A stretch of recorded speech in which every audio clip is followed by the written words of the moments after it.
the Xtreme Patriot from Badger. I'm going to do a disassembly as well as a reinstall and show you everything it takes to take this thing apart in case you ever need to do some deep cleaning, some maintenance, or replace any parts. First thing you'll notice inside the box is a basic instruction guide, as well as a parts breakdown on the back with all the part numbers. Another little brochure is the key features of the Xtreme. It has things like the high roller trigger, precision air control dial, and the quick pick torpedo tip. Alright, here we have the brush itself. If you don't have a raised edge cleaning mat, I like to use some type of terry cloth to just keep everything from rolling around in your workstation. So let's get on with the disassembly. First thing I'll remove is the lid. Just pops right off the top. This is a protective cover during shipping and protects the needle or while you're storing it. They do stick out most of the time just a little bit, just enough to damage it if you drop it, so you want to protect that. A good way to do that while it's storing or sitting in your box is just to loosen that needle chuck screw so you can set the needle back just slightly, and now it's inside the body and it's being protected. You can lock it down and it'll hold it in place. So let's go ahead and finish taking out the needle. Finish loosening that screw just enough so you can pull on the needle and take it all the way out. Now I'll remove the back handle. Seems like the needle chuck screw has released itself. So we'll just set that right here. Now I can release the back of the needle chuck components. Just give that a little screw there and everything will come out at once.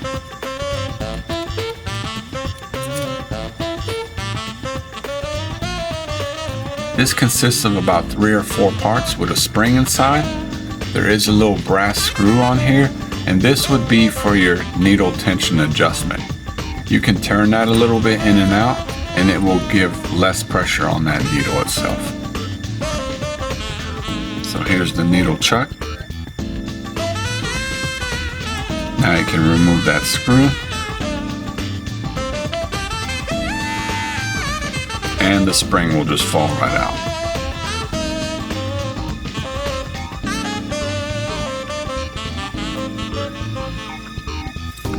Now that the needle is out and half the back end, a couple more parts that will typically fall right out as well would be your trigger, as well as the trigger lever.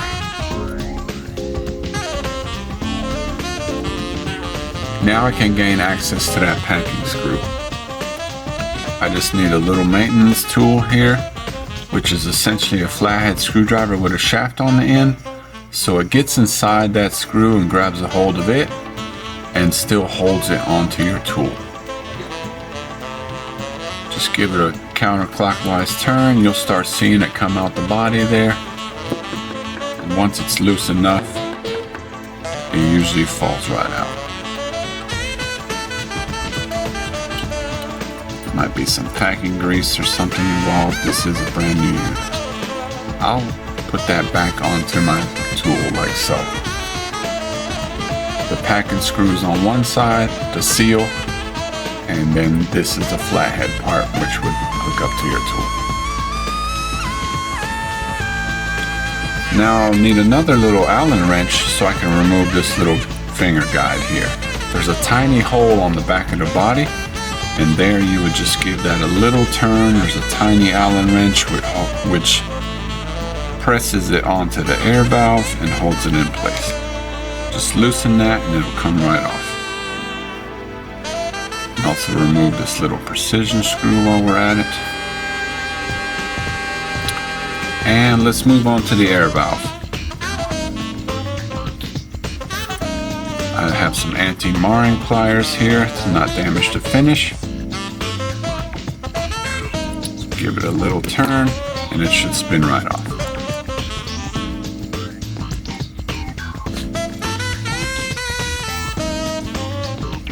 If you would like to service the air valve, take notice of this tiny hole on the bottom of the air valve which is actually shaped in the shape of an Allen.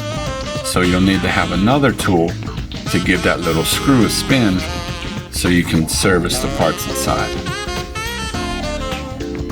Hold that with your pliers. One slight turn and that screw will come right out. Usually the spring with it.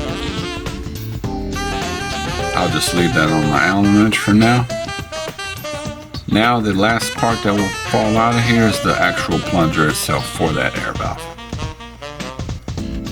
Now you can replace or lube that little O-ring, whatever you might need to do for that air valve. So the last little thing, parts wise, would be the front end of the brush. I'll just remove the protective cover, air cap for your nozzle, then the air cap itself,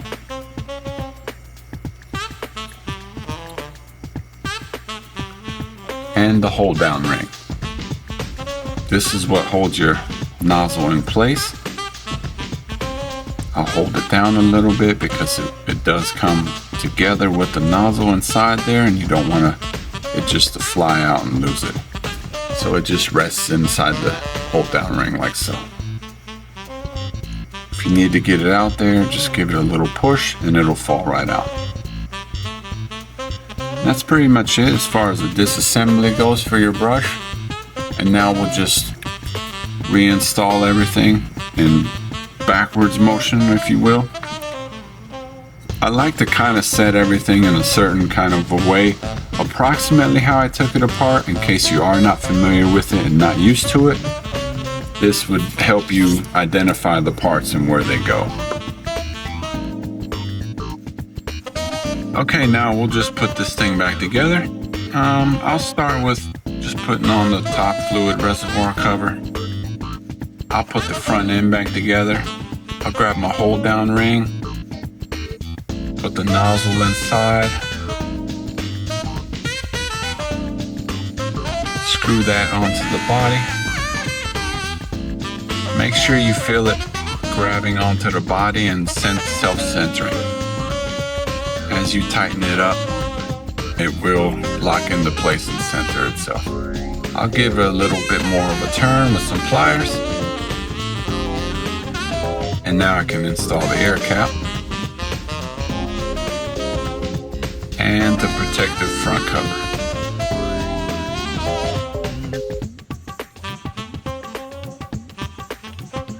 Now that the front end is put together, we'll put the air valve back together.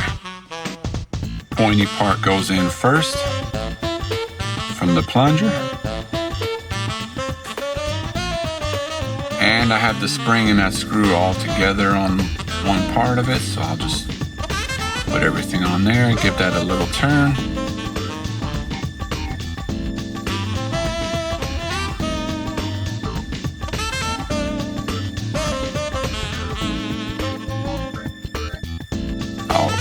Make sure that plunger is working nicely. Give it a push there. No obstructions and feels nice and smooth. Little counterclockwise turn and then clockwise. Tighten that air valve just a little bit. And also tighten that screw back down once it's on the body and you have some leverage. Just a little bit, you don't have to go too heavy. Now I can reinstall that packing screw. I'll hold the brush facing down a little bit, stick that screw back inside, give it a counterclockwise turn till you feel it catch, and then clockwise till it's approximately hand tight. You don't want to overdo it, but you don't want it to be too loose either. If it's too loose or not functioning properly, that's how you get pain on your fingers. That's essentially the job of that screw. I'll put this little precision screw back into the body.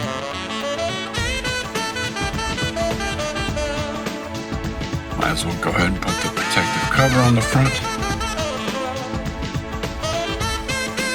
Now I need to kind of reassemble my needle chuck components.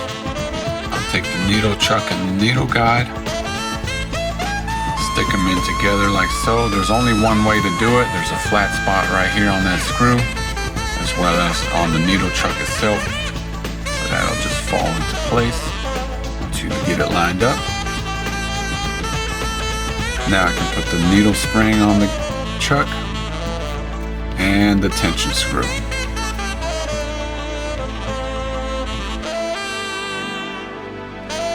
ahead and tighten it all the way down. I want to assemble that first because now I'm about to put the trigger as well as the trigger lever in. And if you don't have these parts ready, this part can be kind of tricky because this little lever, it's not attached to the needle chuck. It's a separate part, so you have to play with it a little bit. And once you're used to it, it's not too bad. So my favorite way to do it is to just rest the lever inside that slot, put the trigger on, and push that lever forward. Now I can install these components. Little counterclockwise turn, spin. Now if you don't have the needle chuck aligned properly, it will catch and won't screw back in. This is very common, it happens often. Like right now, it's kind of bound up, but all you have to do is give this a little spin so it slides back into that shaft. And then now you can keep spinning and tightening the rest of the guide. Once it's installed all the way to the end, just make sure that feels nice and smooth. It seems to be functioning properly. Now you can install the needle screw. Just slightly, you need enough to put the needle back in it. Back body, handle. And the needle itself, being very careful as you go about it. Push it all the way forward, just enough till you feel it stop. You don't have to go heavy and overdo it or make it too tight. And tighten your screw.